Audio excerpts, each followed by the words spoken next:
Okay, just so everyone knows, I am recording the meeting. We do have a nice video series of these events recorded for students in the community to watch. So I did just hit the record button. All right. Welcome, everyone. Thank you for coming and good evening. This is the final event in the second year of our series, Hidden Truths, Stories of Race and Place. The series features faculty, staff, and alums presenting untold stories about our local and global histories that complicate typical notions and optics, with an emphasis on global histories and local histories that complicate our traditional understanding. And we have an emphasis on indigenous questions, the slave trade, immigration, and the way these issues continue to impact our contemporary realities and disparities today. The series aims to engage the campus community in a deeper understanding and informed dialogue around racial justice and equity issues within local and global histories. The series has been organized by the Education, Scholarship, and Service Committee, a group of faculty and staff working to develop inclusive educational initiatives around social and racial justice issues. It is sponsored by the Office of the President and the Provost's Office. Tonight's presentation is titled Refugee Resettlement, Resilience, and Resistance, Southeast Asians Against State Violence. It is a presentation by Keith Catone, the Executive Director of Cycle here at Roger, with Chanda Womack of Arise and Sarath Suong of the Southeast Asian Freedom Network. I have the pleasure of introducing Keith Catone, who will then introduce his co-presenters. As I mentioned, Keith Catone is the Executive Director of Cycle, that is the Center for Youth and Community Leadership and Education. Before Cycle, Keith served as Associate Director for Community Organizing and Engagement at the Annenberg Institute for Social Reform and he was an Adjunct Assistant Professor of Education at Brown. He was the Project Director for the Youth for Change Alliance in Providence, Rhode Island, and co-founded the New York Collective of Radical Educators, a citywide grassroots teacher activist group, all while teaching high school social studies in the Bronx. He's the author of numerous research and opinion pieces. In his first book, The Pedagogy of Teacher Activism, Portraits of 4 Teachers for Justice, explores connections between pedagogical purpose, power, and possibility and the context of working with teacher, youth, families, and communities to change the world. In case there are students in the audience curious to know how one gets to do such interesting and important work, Keith holds degrees in public policy, his bachelor's from Brown, and graduate work in education, both his master's and his doctorate from Harvard. So Keith, I will now turn it over to you. Thank you.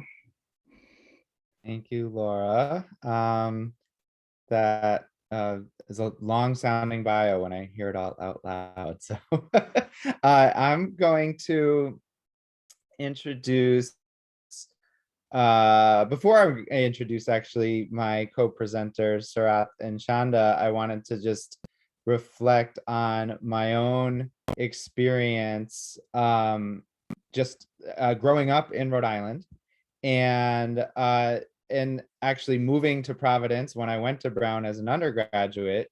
And around that time, or shortly after becoming a student at Brown, is when I met both Chanda and Sarath in different circumstances.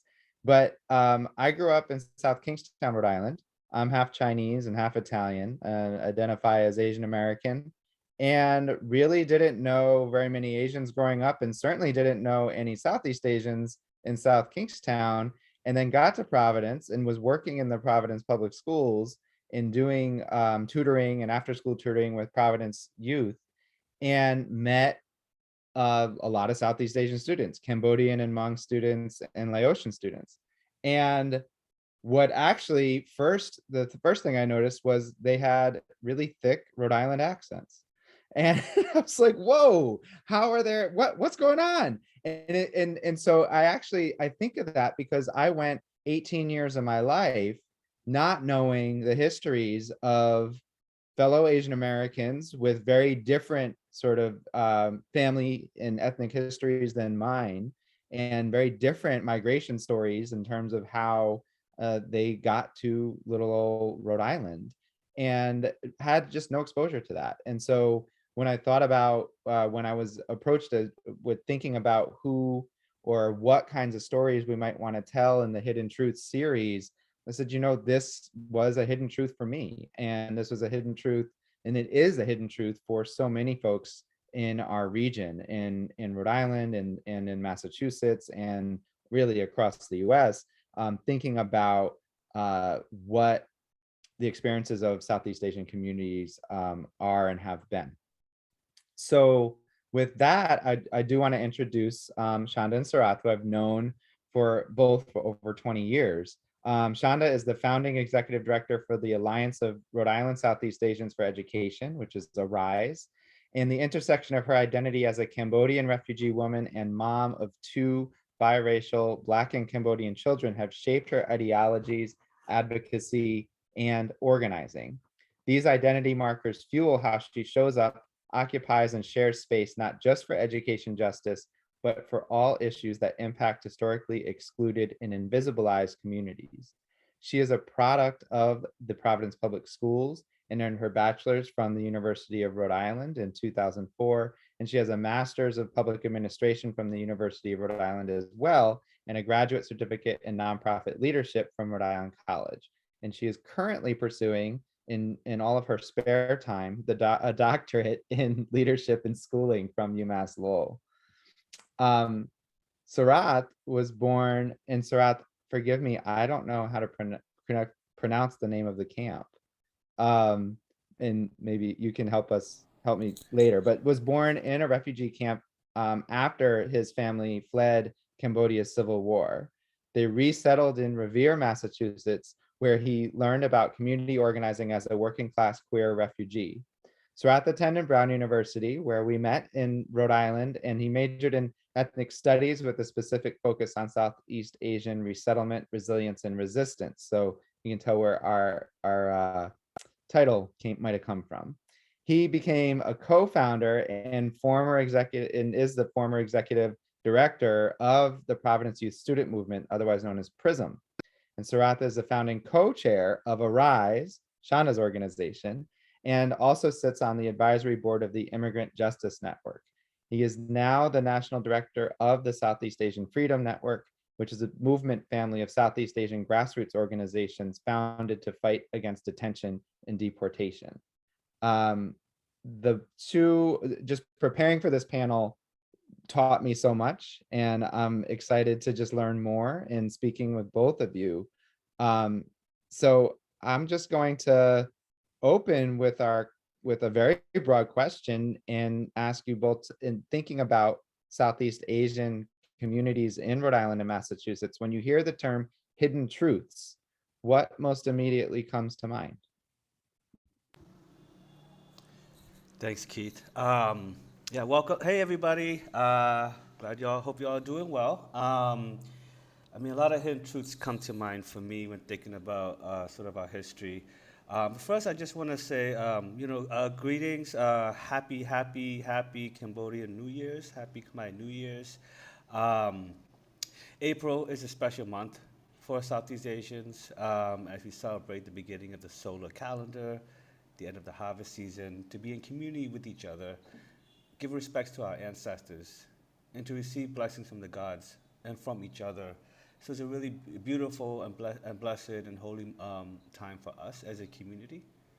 And also just for April, April 17th also marks Genocide Remembrance Day for us. April 17th was the day.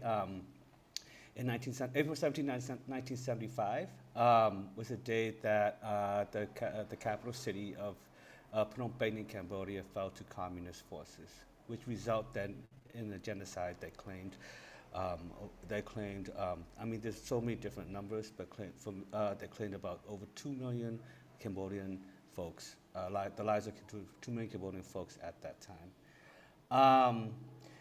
When I think about sort of like hidden truths, I think about growing up, my experience growing up as a refugee kid in the 80s and 90s in Boston, going to school and being taught and not, just growing up, looking around, seeing a lot of just stuff happening around me, not really understanding what was happening, wanting to talk to my parents and my elders in the community, And they were so traumatized, having just survived a genocide, having just escaped and became refugees in a new country, and were still dealing with so much trauma that they and themselves were unable to talk about it. I had a lot of questions about why we were here. I had a lot of questions about why we were treated like so badly by the police. I had a lot of questions about why there was so much racist attacks against us. I had a lot of questions about why my parents and why our elders woke up in the middle of the night screaming. And these were questions that was hard for me to ask anybody in the community. And so when I went to, and in school, my experience growing up in the Revere public school system was that, there was you go through the whole thing, you learn about all like American history. Towards the end of the year, when everybody's already thinking about summer, when everybody's already ready to leave for vacation, there's like a little chapter, right, about the Vietnam War. A very small chapter. And even then, it was still a history that really specifically taught about sort of like from the American side. And so for me, in my own personal development and my own political development, I had to sort of really dig in deep and actually uncover the hidden truths about why my people were here and what led us as refugees to resettle in communities like Revere, Massachusetts, like Lowell, Massachusetts, like Providence. And so, I think what part of the conversation here tonight is actually to lift some of those hidden truths about what it meant to grow up as a Southeast Asian refugee in Rhode Island and Massachusetts. What we did, who we are, but also more importantly for me, how we have developed and grown and thrived and fought back against the very systems that made us refugees in the first place. Just one thing that I just want to add is I want to be actually really clear about what we mean by Southeast Asian, right? And so, Southeast Asia is a huge, big sort of part of, like geographically, it's such a huge, there's so many sort of different communities, different countries. But for us, when we say Southeast Asian, we mean those communities who were displaced from Cambodia, from Laos, and from Vietnam as a result of U.S. militarism in our countries in the 60s and 80s. So this includes Cambodians, this includes Lao, this includes Vietnamese, Hmong folks, as well as hundreds of ethnic and indigenous stateless tribes from those countries. And for us, it's really, and I always sort of try to preface this because I think it's actually a very important political framing, right? And that's important to us because for the past over 4 decades that we've been here, for the past 4 decades that we've been organizing, we built this identity to make sense of our position here in the US, right? And we built this identity to name US imperialism as the perpetrators of violence against us and the cause of our homeland's destruction. And we built this identity to create a way forward for us as a community and as a movement. So I just want to hand it over now to Chanda to talk a little bit, to give us a little bit more context setting about who we are. So I think, when you posed this question initially, Keith, I was like, oh my God, like, what is the hidden truth that I want to elevate? And the way that I do that best is really talking about my own personal journey and coming to the realization that it's actually common, right? So I want to say that, a statement that was consistently and constantly thrown around in my household was, we have to do as the Americans, right? This was something that my dad had thrown around in the house and the household and reinforced in many ways. And again, right, we were part of 1.3 million refugees who sought refuge in the United States, which is part of the largest resettlement effort in this country. So my parents were in search of the American dream, right? Like the white picket fence, y'all gotta be a doctor, y'all gotta be a lawyer. So I was taught at an incredibly young age that meant assimilation, even if it came at the expense of our Khmer identity, right? So I grew up with very little knowledge about what it meant to be Cambodian, the Khmer history, the culture, the customs, the traditions. Like learning to read and write in our ethnic language came secondary to English and even Spanish, right? So, and I want to name that the school system perpetuated this, right? Like I went through the entire school system not seeing my people reflected in the history books, not seeing my people celebrated, right? Not seeing my identity presented in favorable celebratory ways, right? Like, and like Sarath mentioned, this is so funny because we didn't plan to really talk about this, right?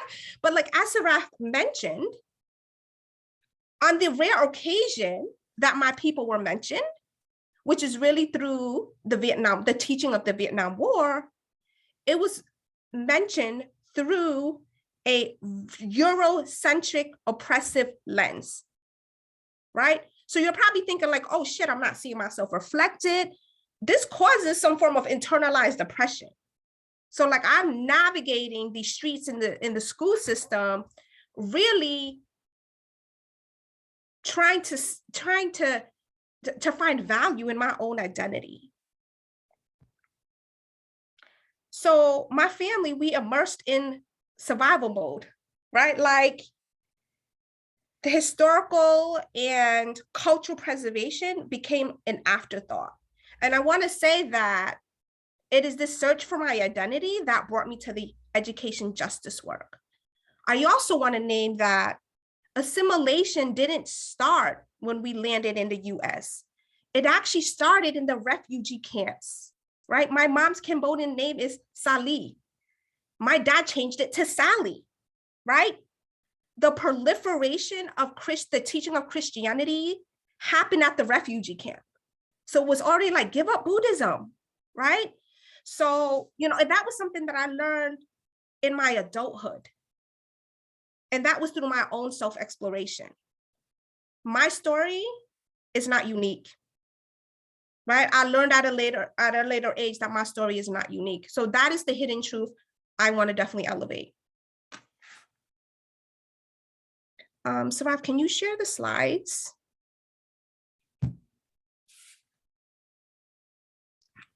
Yes, Sarath or Keith.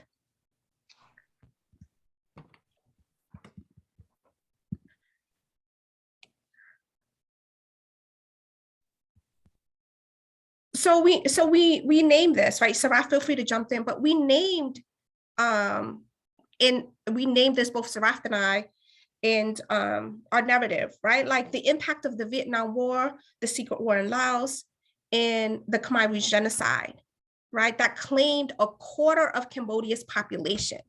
You can go to the next slide.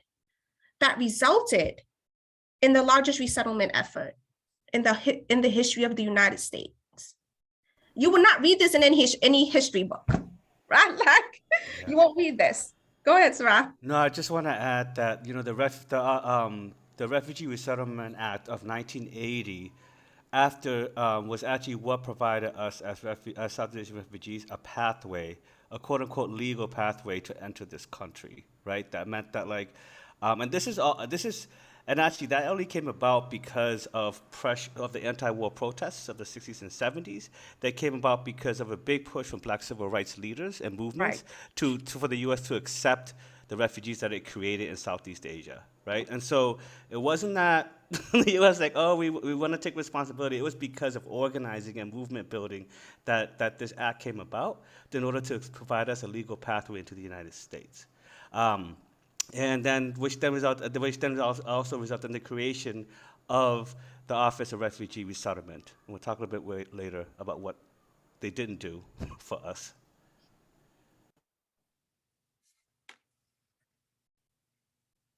So, you know, we named this, right? Like the Refugee Resettlement Program was a complete failure.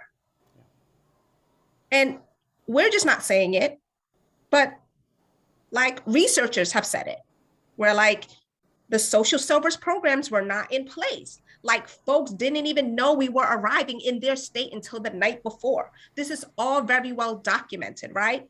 We were placed in impoverished neighborhoods, infested with rats and roaches, right? Social service organizations were minimal. Social supports were minimal, right? we were subjected to over policing of our neighborhoods, of our people, racial profiling, pushed out of the school system, right? So Yeah. this is real. No, I mean, I want to add that, the United States on this office promised to resettle us, right? Resettle us, promised to stabilize our communities. Um, and like Chanda said, we were sort of put into over-policed, under-resourced communities that had failing schools, racial profiling, and we'll talk a little bit about mass incarceration of that first generation of Southeast Asian refugee children. And we tried our best here to resettle, and we tried our best to survive. We came together to form chosen family to protect each other, and then we were labeled as gangs, right? Then thrown out of schools, into prisons, and then into immigration detention, and then deported back to the country where the U.S. destroyed in the first place. Next slide.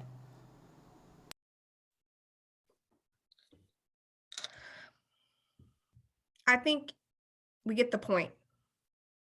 I think we get the point. I think I make it a point to always add this slide in every single presentation that I give, as it relates to Southeast Asians and our resettlement efforts. You can go to the next slide. So I kind of want to elevate how specifically Southeast Asians have been invisibilized in a race because of the aggregation of data. So you see here, right, like persons over 25, all Asians, oh my God, 61% of them have a bachelor's degree. That's even higher than the national average. That's even higher than the white community, right? But that's hiding in the disaggregate, the Southeast Asian community. And like Sarath said, it's a political identity. So if you look at folks who are indigenous to Vietnam, Cambodia, and Laos, who resettled in the US, you're seeing those numbers mimic that of Black and Latinx communities, but we're not even footnoted. We're not even mentioned. So if it's erasing, right, this truth, if it's invisibilizing this truth, it also means that we don't exist, right? And we're talking about this Asian diaspora that is comprised of over 50 different ethnicities, hundreds of different languages, distinct histories, varied economic experiences, histories of how we even came over to this country. Next slide, please. And if you are invisibilized, and if your history is not taught, then you're not given the resources that you need to be able to be better, right, and to thrive. So I just want to point us to this slide real quick, just in terms of why is it really important for this aggregation of data. If you look at the right-hand side, it says poverty and low income, right? You see on the top it says Asian American, right? At 15% of the low income, a poverty level of 13%. But if you just aggregate more and you go down, for Cambodians, the low income is at 23%. The poverty is at 20%. For Laotians, 24% and 17%. Hmong is at the very bottom at 32% and a poverty level of 26%, right? So if you're invisibilized and you're sort of swept under the Asian American umbrella, then what happens is then you're seen as doing good, and then as a result, the resources that your community and your families and your neighborhood need to thrive are seldom come your way unless you organize for it. Next slide.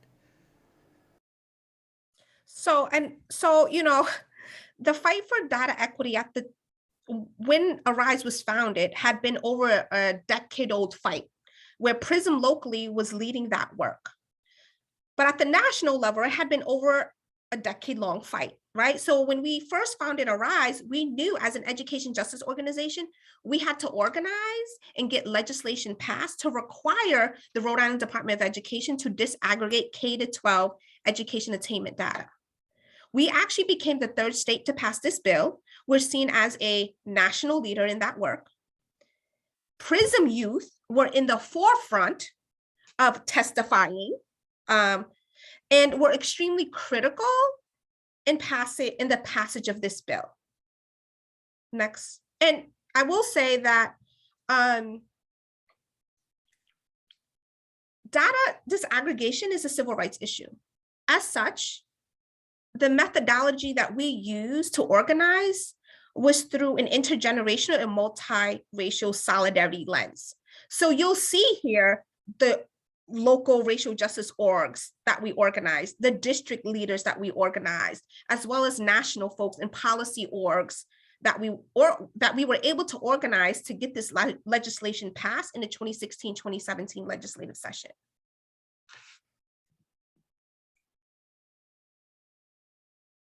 And this is really just, courage on that passage.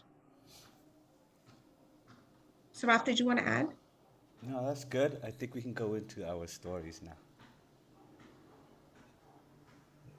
Thank you both for the history lesson all the way to present day. And this is what I was talking about, how much just learned from preparing and from just being in conversation with the both of you.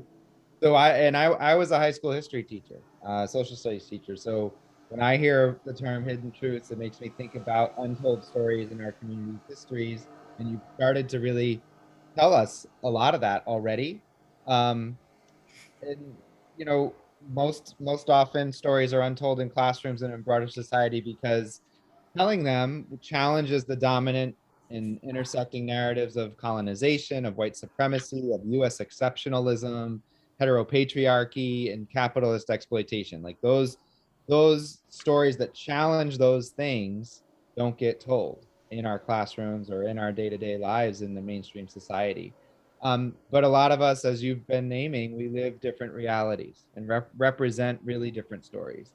So in your words, one of the question I wanted to pose is just, can you share with us a story from Southeast Asian communities here in Rhode Island or Massachusetts that has been pushed to the side or have been left untold, and just open our eyes, minds, hearts to some new stories. For sure. So I'll start off with a story, still so vivid in my head to this day. My family eventually resettled in Revere, Massachusetts during the 80s and 90s, during a time in this country where there's a rise of prisons, where was the creation of the super predator, right? Where there was just a funneling of poor people, of black folks, of refugees into the criminal legal system. I grew up in those sort of conditions. And I remember when I was a little kid, I was probably like 6, walking down the street in Revere in the neighborhood. We lived in sort of like a small enclave in Revere where a lot of the South Asian refugee communities were resettled. And I was walking with my older siblings, and it was like a cold winter day. It was, and I'm researching it now. It was actually Christmas Eve or Christmas Day, and we were walking. We lived on top of a hill, so like there was just so much water, right? And because it was so cold, like the ground was kind of frozen, right? And so at that time, at 6 years old, I didn't know what was happening, right? And then and as I became older and started understanding, I learned a hidden story about what actually happened that morning and that night. On Christmas Eve of 1986, there was 4 homes that were full of South Asian refugees that were firebombed, right? That was firebombed, and it was like through the whole night. And I remember clearly, like just like that morning, how I smelled like the smell of like ashes and like of fire and stuff that was burning in the air. And yeah, so come to find out, it was those houses were firebombed, and this is only after a series of documented attacks against South Asian refugees in the Boston area, right? And to this day, no folks were held accountable, no folks were found, and it sort of, I remember that moment. I remember sort of how scared everybody was in the community. And I also remember 2 really important things from that. One was, I remember the mutual aid that happened. That when that happened and 20 folks were homeless, right, because of that fire, how the community came together, like we always do, came together, supported each other, and made sure that we were taken care of. Even if the city ignored us, even if the police were working with those racists, right, we took care of one another. Secondly, I remember that there was a protest that happened, that the Cambodian community came together and protested that racist firebomb attack on our families and in our neighborhoods. And that is documented as one of the first Cambodian protests in the U.S.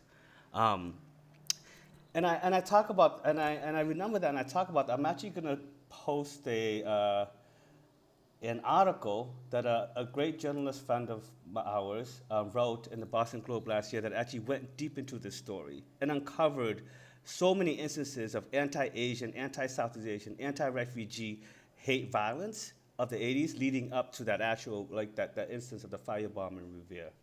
I tell that story because I just remember as a young kid, just remembering, wow, this is actually what this is shown to me that this country doesn't want us, right? It's shown to me that this country didn't want us, and in fact, that even though this happened to us, the state and the police didn't do anything to help us. And in fact, as refugees, we actually depended on each other, and that really it really helped me understood what it meant to be an organizer, to be a movement builder, to think about moving our families and moving our communities together to defend ourselves, even in the absence of the state doing it to help us, coming in to help us. Chanda? Yeah, so I actually want to reflect on an exchange that I had with my daughter, who is 13. She's Black and Cambodian, and she's Black presenting. So she has this assignment that she has to do for Wheeler, and it's centering ancestral artifacts, right? So she's coming to my husband and I, she's like, okay, what has been passed down? Like, Daddy, what has been passed down from great grandma, grandma to you, right? My husband's Black, right? He can only trace back to Louisiana and to his grandmother, not even his great grandmother, right? He lost a lot of his artifacts, right, in a house fire right before his mom passed. She comes to me and she's like, hey, like, I need to show like a ancestral artifact. And I'm like, baby, I don't have any, right? Like, grandpa and grandma came over with barely any clothes, right? Any type of sort of tangible artifacts.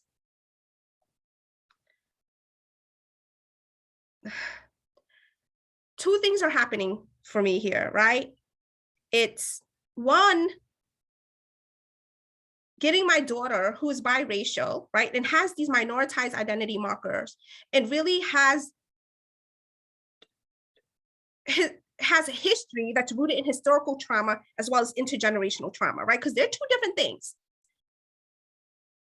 How do I make this beautiful for her? And one of the things that I find as I'm talking about it, I also discover that I have what's called intergenerational trauma, right? Like, I also have PTSD, undiagnosed PTSD, right? Because as I began to talk about why we don't have these ancestral artifacts that her white peers have, right? I began to get emotional.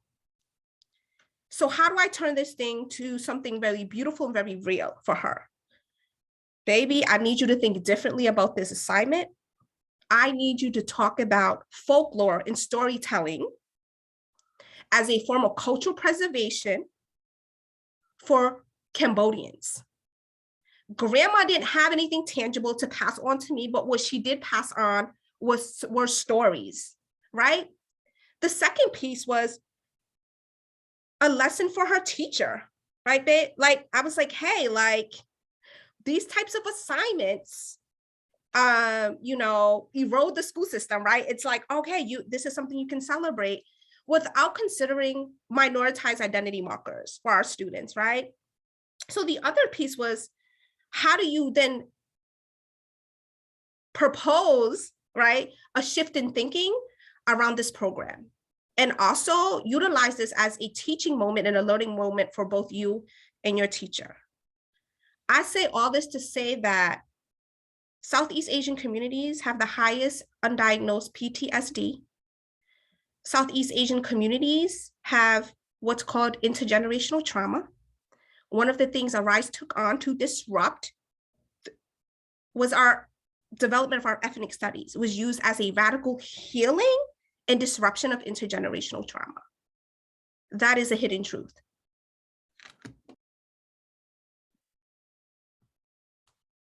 Thank you both. I'm like a little bit emotional just hearing the story, and just as a parent, yeah, and just thinking about the ways in which our educational systems both explicitly and then in this case sort of like implicitly reinforce and potentially re-traumatize families, reinforce sort of the oppressive nature of a lot of histories without even meaning to, and then how your response to that, and I think it was said in the chat, your reframing is just a really beautiful lesson for not just your daughter but the school, her classroom community.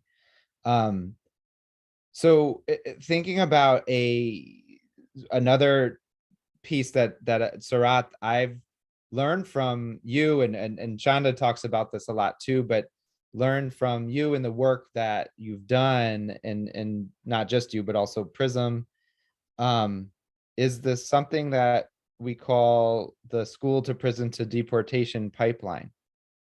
And I think Chanda just named a number of things that impact Southeast Asian communities specifically, and this is another one, or at least this is another one. And what is that? What is the school to prison to deportation pipeline? How is it affecting communities, and what do we do to stop it? Yeah, Keith. Thanks. Huh. All right. So I want to. I want to talk about. We've just talked about sort of what it was like for the first wave of South Asian refugees who came here, right? And growing up in these communities, growing up in the 80s and 90s. I talked a little bit about we talked about how the Refugee Resettlement program failed to deliver its promise to really stabilize our community. We talked about how we were the largest refugee resettlement program in U.S. history to resettle over 1.3 million refugees from Laos, Cambodia, and Vietnam. And so I want to talk about there was the Vietnam War itself, or what we called actually, the U.S. calls it the Vietnam War, we called it the American War, right? So for us, in coming here, we were such a marker of what this country wanted to forget about, right? And it was also it was also quote unquote an illegal war. I don't know what that means, right? Because as far as I'm concerned, all war should never be legal. But it was a war that was never sanctioned by Congress, right? But there was still millions and millions and millions of tons of bombs dropped in our countries. There was also a massive anti-war protest, right? The public did not want this war to happen. But then when we started arriving here, we were such a reminder of the U.S. failure in Southeast Asia, right? I also want to note that the wars in Southeast Asia, the Vietnam War, was also the only sort of war that the U.S. lost, right? And so there was so much contradiction, so much complication, so much around the wars in Southeast Asia at that time that when we came here, the communities and the folks and the social service agencies didn't actually know what to do with us, right? But so we survived. We defended each other. We loved each other. We held each other, and we tried our best to survive.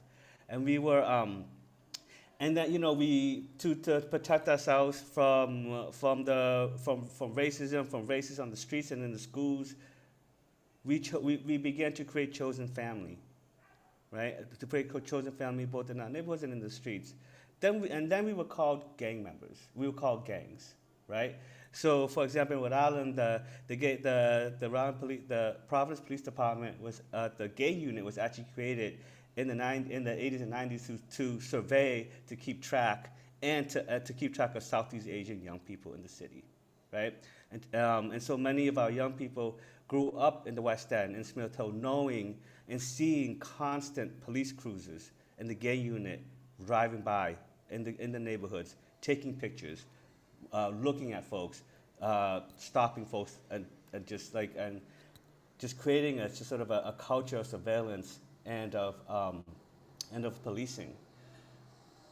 When that happened, and we were did have very little resources to deal with our trauma, to deal with very little resources to deal with our trauma, and very little resources to actually survive and thrive, we were then pushed out of school, right? Labeled as gay members, pushed into the criminal justice system, into the prison, into the criminal legal system, into the prisons. And for that first wave of refugee children, we were not citizens, right, at that time. And because of that, then after prison, we're then put into immigration detention, right? And then from immigration detention, slapped with a deportation order, an order of removal, because we were not citizens. And now what you have is, over the past 20 years, the steady deportation of that first generation of Southeast Asian refugee kids in the States. And that's what we mean by the school to prison to deportation pipeline. That the way that this country is set up, that the way our broken immigration system and our bloated criminal legal system works hand in hand to criminalize, racialize immigrant and refugee communities into these systems that also actually makes a lot of money, right, for corporations that have interest in these sort of systems. And so when we started PRISM, almost over about 20 years ago, we wanted to be able to sort of put this framing out, because we actually, part of it was like, we want to put this framing out, we want to put this out there because we want to identify the actual system that is locking up our young people, the actual system that's deporting our older siblings, right? And then we also just want to organize it against it, right? And so what that meant was, if you lay out the system and if you identify the pipeline, then we can look at the different points of that system and intervene or disrupt it, right? So that meant everything from making sure our folks get citizenship, making sure that we support our young people to finish school, and if they don't choose to finish school, that they still have a right to walk down the street without being harassed by the police. And then that also meant that then for that generation of Southeast Asian children, former children who now have deportation orders, that we rise up and we defend them. And that meant that we defend them from deportations. That meant that we go to the detention centers across the country and pull them out so they can be back home with their families. And now for us, 20 years later as a movement, that also meant that our charge now, as refugees of U.S. militarism and imperialism, that we actually have to work towards abolition. The dismantling of the criminal legal system, the dismantling of this broken immigration system, and build something new that respects our dignity, that respects our freedom, that respects our right to live as a community and as a people. I hope that answered your question, Keith. I think so, and then some. Thank you both for sharing. There's so much more we could talk about, and there's so much more to talk about. We have 10 minutes left this evening together, and I wanted to open it up to see if there are questions from anyone who's in attendance right now, anybody in the audience in our Zoom land. If you have questions, you could chat something or raise your hand and give voice the question as well. So I'll pause there and see if anyone has any questions.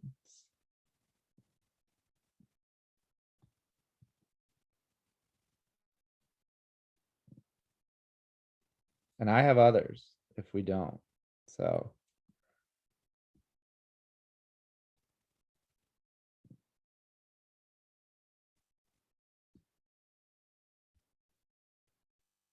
one quick follow-up then, and please, if, oh, is there a hand raised? I'm sorry.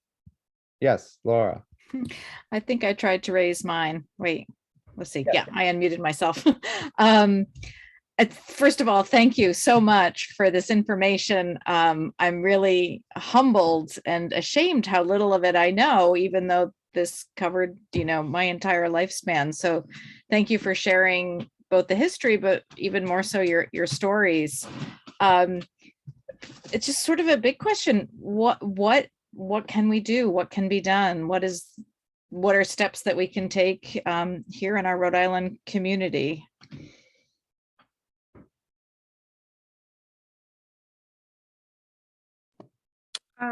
Laura, what I would say is what you can do is assess sort of your sphere of influence, right? And sort of the political power that you may have or privilege that you may have, and then elevate these hidden truths, elevate the story.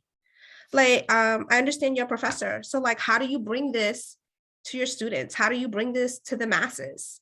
How do you move resources to organizations that are actually at the grassroots level doing this work? How do you work to shift the education system to serve whole people, whole students, right? What are your practices, that not only bring light to the issue, but celebrate and embrace, right? And advocate for truth telling, right? I mean, we're in a country that's really in policing, which is very scary right now, policing knowledge acquisition, right? There are anti-CRT bills being passed, anti-trans bill being introduced. This is very, very scary. So I would say assess your power and influence, your political power. And I've just named some of the tangible ways that folks can show up. And I know Sarath has some stuff to add. I put down the website of the organization, so please check it out and please support and please become a monthly donor. That's actually really important. So a couple of things.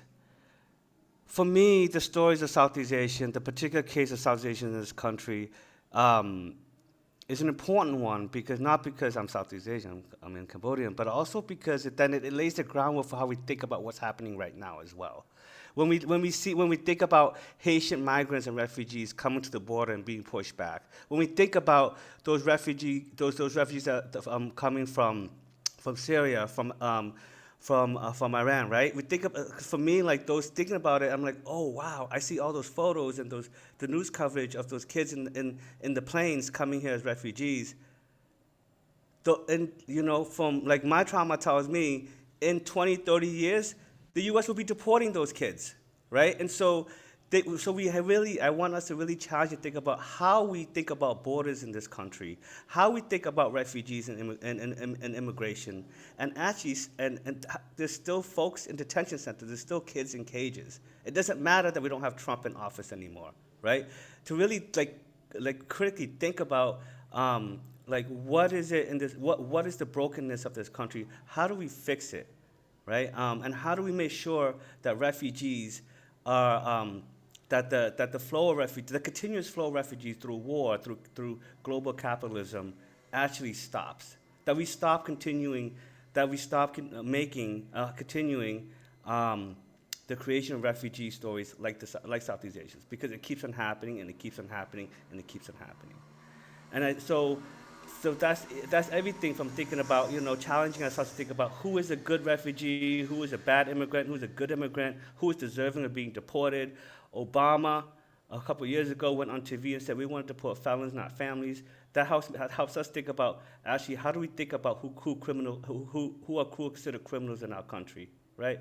Who is deserving of staying with families and loved ones? And if we really think a little bit more, so for me, my ask is to think a little bit more critically. Engage with your students, engage with your community members, engage with your families, engage with neighborhoods, and think a little bit more critically about what is broken about this system. So the experience of South Asians in this country in terms of criminalization, deportation is not. We're not. We're not actually not. It's not exceptional. Like it happens to other communities all the time, right? And so my ask is, yes, take the lessons we're learning from this, take the lessons learned from the Southeast Asian community, and actually apply it to other racialized, other criminalized, and other communities as well.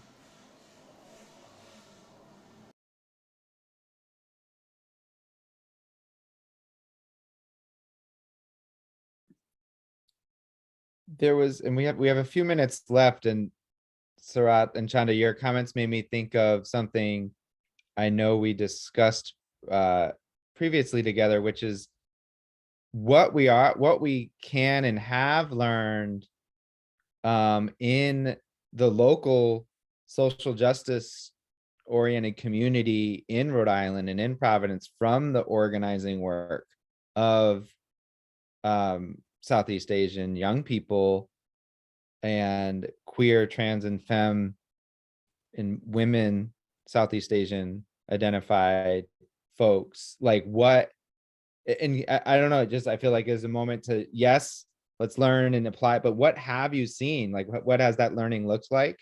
Because I think it's an important, very localized truth when Laura's saying, what are we doing in our communities here to sort of name for folks that might be connected to some of this work and not even know, or looking, looking up these organizations that are in the chat for PRISM and Arise or CFIN to sort of say like, well, what legacy are we stepping into, or what are we learning from? So I just want to give the last few minutes here for space for you to name that. Sarath, I think you should lead the way for this because PRISM and For sure. So thank you. So what do we learn? You mean, oftentimes I think about refugee resilience, about and I'm so tired. I'm tired of being resilient. I just want to rest, y'all. I just want to chill. I don't want to have to fight every day, right? But we got to do that, right? And so I really want to think about flipping it over to say we need to think about it as refugee resistance, right? And so I know for me as a refugee, it helps me heal and it helps me feel better. It helps me heal to actually do organizing, right? And so so PRISM, Province Student Movement, started 20 years ago to work with Southeast Asian young people to really build the community, to build the love, to learn about our history, to learn about our people, to learn about why we're here, but also to organize against those systems that brought us here. And for me, 20 years later, PRISM and the PRISM family and the PRISM community have done so much in terms of pushing the envelope of what is possible around organizing, what is possible about movement building in Rhode Island.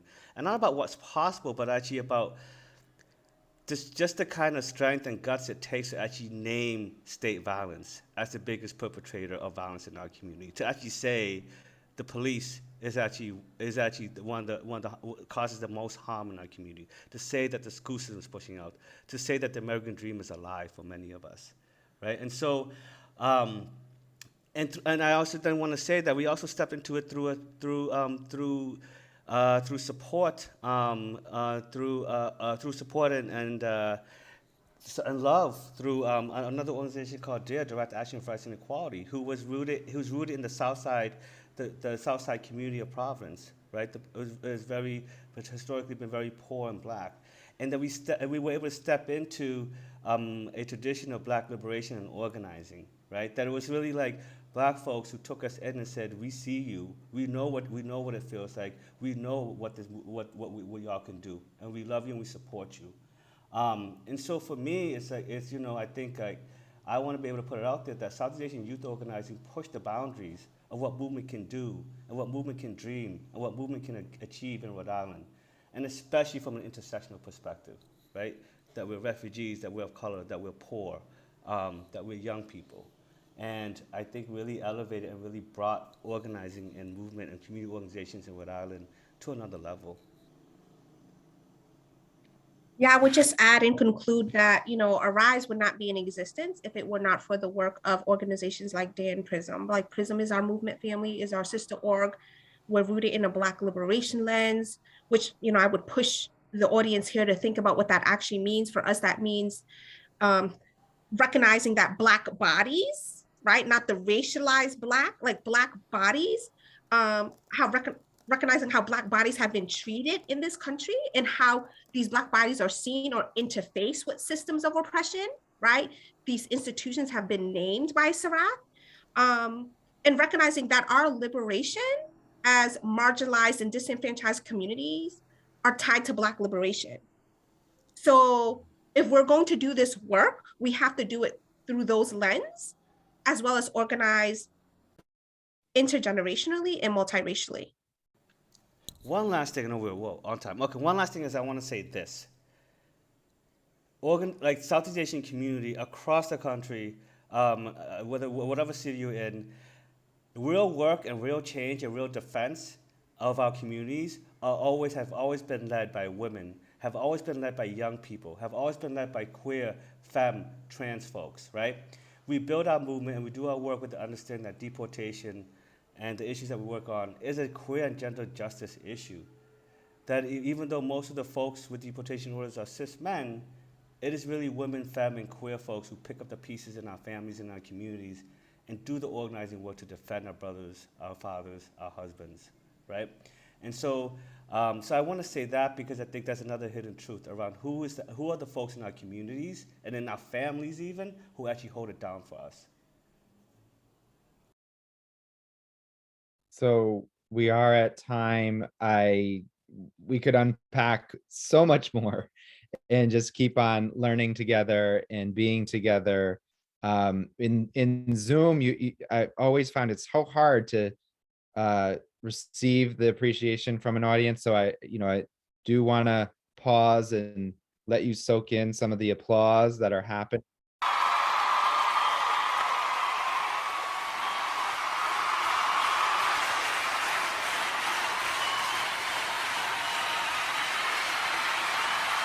That's a 14-minute YouTube video. We could keep on going. It's just the applause sound effects. But thank you, Sarath and Chanda. I am just so happy and honored that you agreed to do this with me, that you have remained friends with me for all these years, and that you're here to share your wisdom and experiences and stories with everyone who came out tonight and those who will view the recording. So with that, I think we are saying good night.